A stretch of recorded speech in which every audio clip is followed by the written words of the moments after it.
Όταν ο Κύκλοπας λέει «Τίνος είσαι», ο Οδυσσέας τι απαντάει? Ούτης, ο κανένας. Αυτό είναι που ζωγράφησε και ο ζωγράφος. Τον έκανε κενό. Στη στιγμή της τύφλωσης του Πολύφημου λέει «Θάρσος ενέπνευσε μέγα δαίμον». Θάρρος μας έμπνευσε μέγας δαίμονας. Εκεί που ενώθηκε ο κανένας με το δαίμονα.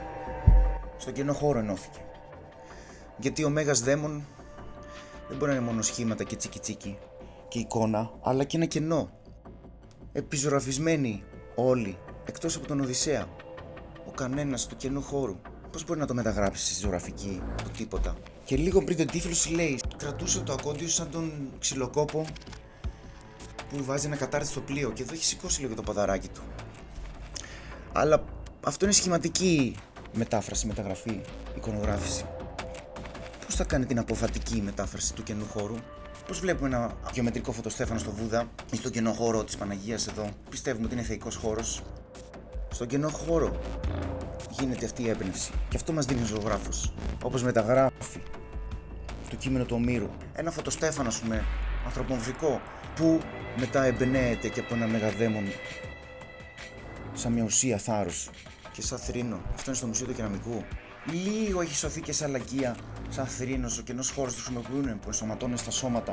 Ελληνιστική εποχή, μόνο αρπαγή της Περσεφόνης φαίνεται πάλι ένα θείο πάθος. Από τον κενό χώρο. Η ζωγραφική των περιγραμμάτων είναι μια παράδοση που κρατάει διαχρονικά, αν και έχουν χαθεί πολλά έργα. Που αρχαιολογικές έρευνες δεν έχουν καταλάβει τι σημαίνει αυτό.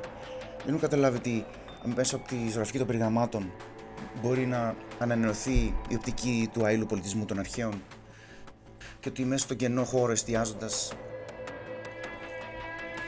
υπάρχει μια ουσία που μας οδηγεί και στον κενό χώρο του Έκτορα. Ο Απόλλωνας φτάνει στον Έκτορα και του δίνει έμπνευση, μένος μέγα, έμπνευσε λέει. Έμπνευσε, θάρσος, έμπνευσε, μένος. Το ένα μπορεί να αποκωδικοποιήσει το άλλο. Αυτά τα σχέδια είναι αδέρφια. Αυτά τα δύο αγκία μοιάζουν μεταξύ τους. Όχι μόνο επειδή έχουν ένα κενό χώρο και γίνανε με τη ζωγραφική των περιγραμμάτων, αλλά επειδή έχουν μια έμπνευση.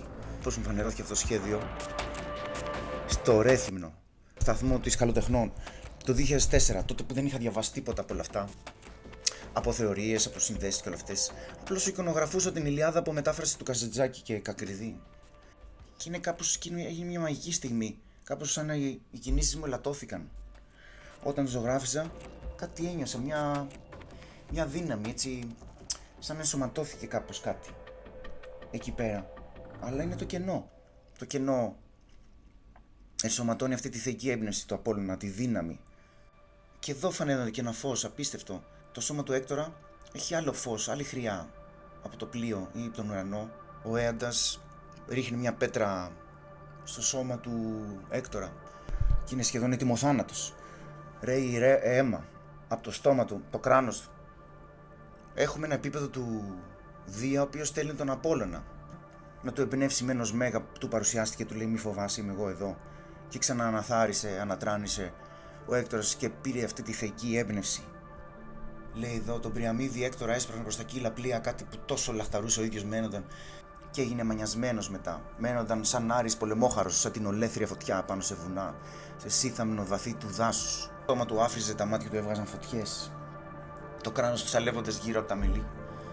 Ήχουσε φοβερά καθώς εκτρομάχονταν. Υπάρχει και μια νεφέλη του Απόλλωνα. Ο Δίας ο ίδιος του παράστηκε ψηλά από τον Εθέρα αυτόν, μόνο αυτόν, ανάμεσα άλλους. Δόξα και τιμούς. Και άλλες τόσες περιγραφές του Έκτορα σαν Φέδινος Έκτορ, η πανοπλία του έλαμπε. Και άλλες τόσες περιγραφές, ο Εθέρας του Δία του παράστηκε σαν τους ώμους πάνω. Και σαν μανιασμένο τραγί που το κυνηγάνε σκύλοι κυνηγών, αυτό. Και υπάρχουν σχηματικές περιγραφές, αλλά και ένα φως. Το κενό ενσωματώνει αυτή τη θεϊκή έμπνευση του Απόλλωνα, τη δύναμη. Το μένος μέγα. Αυτό που λέει η Σιμών Γάιλ, ότι ο αληθινός ήρωας, η αληθινή ουσία της Ηλιάδας είναι μια δύναμη, λέει. Η δύναμη που τους υποτάσσει, που η σάρκα τους συρρυκνώνεται στο πρόσωπο αυτής της δύναμης μπροστά. Και η ψυχή έχει στενές σχέσεις με αυτή τη δύναμη που είτε σε τυφλώνει είτε σε αναλώνει. Αυτή η δύναμη που πιστεύουν ότι την ελέγχουν, μια δύναμη που όμως δεν εξαρτάται από αυτούς, που είναι σαν νέμεσης. Οπότε αυτό το φως περιγράφεται και σε όλη τη διάρκεια που κάνουν την επίθεση οι Τρώες με τον Έκτορα στα πλοία των Αχαιών, την αντεπίθεση στο στρατόπεδό τους. Και εκεί φτάνει που αρπάζει την πρίμνη, λέει φώναζε δυνατά στους Τρώες. Αυτή τη στιγμή που ζωγράφισα εδώ, πες φέρτε φωτιά και όλοι μαζί σηκώστε κραυγή μεγάλη. Η Ναβία σήμερα μας χάρισε μέρα παντάξια τα πλοία να πατήσουμε, λέει. Λίγο, 1-2 χρόνια πριν ανακάλυψα κάτι ρωμαϊκά σαρκοφάγους που περιγράφουν, μάλλον κάποιοι λένε ειδικοί, αυτή την επίθεση των ντρόουν στα πλοία και έχουν τον ίδια στάση, είναι απίστευτο. Δεν τα είχα δει αυτά τότε, το 2004. Δεν είχα ασχοληθεί ακόμα με αρχαιολογία και με αυτή τη φιλοσοφική θεολογική θεώρηση και πράξη της επιφάνειας, πώς μεταμορφώνει ο κενός χώρος, πώς μεταμορφώνεται σε φως. Και ταιριάζουν σχηματικά, είναι απίστευτο. Είναι ο Έκτορας εδώ, ο Έκτορας εδώ και μάλλον και ο Έκτορας εδώ, όπως το ζωγράφισα εγώ. Και έχουν την ίδια στάση. Το πόδι λίγο ψηλά, είναι τα κλασικά κόμιξ των Ρωμαίων που δεν έχουν ευθείες και περιγράφουν και άλλους χρόνους σε μια σκηνή μόνο.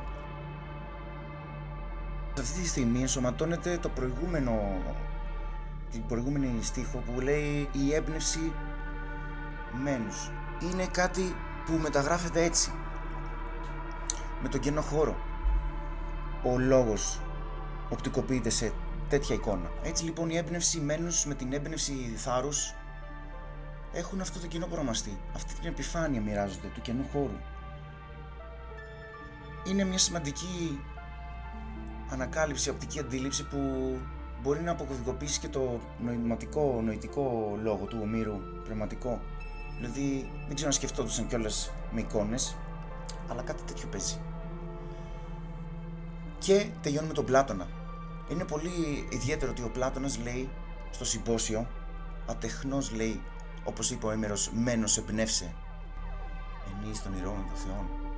Είναι σαν να κάνει κριτική στο Μέγα Όμηρο ο Πλάτωνας και του λέει ότι ο Έκτορας δεν είναι ότι έχει έμπνευση μένος μόνο από το Θεό, λέει, αλλά από την τέχνη του έρωτα που είναι για τους συμπατριώτες του και για αυτούς που πολεμάει να σώσει. Έτσι λέει, τούτο ο έρος παρέχει γινόμενο παρά αυτού. Αυτό ο έρωτας παρέχει στους ερωτευμένους σαν γέννηση που δεν προέρχεται από αυτόν, λέει, αλλά παρά αυτόν. Μια γέννηση έμπνευσης, ότι είναι ανθρώπινη κιόλας. Δεν είναι από κάποιο αόρατο Θεό, σαν κενό χώρο που είναι από κάπου αόριστα. Ό,τι θέλει πιστεύει ο καθένας βέβαια. Αλλά είναι πολύ ιδιαίτερο γιατί λέει ατεχνός, σαν λέει με τεχνική και όχι τέχνη. Και όπως λέει και ο Πλάτωνας το Γοργία, ότι ατεχνός είναι η τριβή και εμπειρία, μνήμη μόνο στο ζώο. Δεν είναι η τέχνη που συνοδεύει ριζικά το φαντασιακό κενό χώρο. Προέρχεται από μια αλληλεπίδραση ανθρώπινη, σύνδεση ανθρώπινη. Αυτή είναι η αποκάλυψη του κενού χώρου, της επιφάνειας των αρχαίων. Αυτή η τριχιά του Πινέλου που φαίνεται. Έτσι και σε μένα εδώ.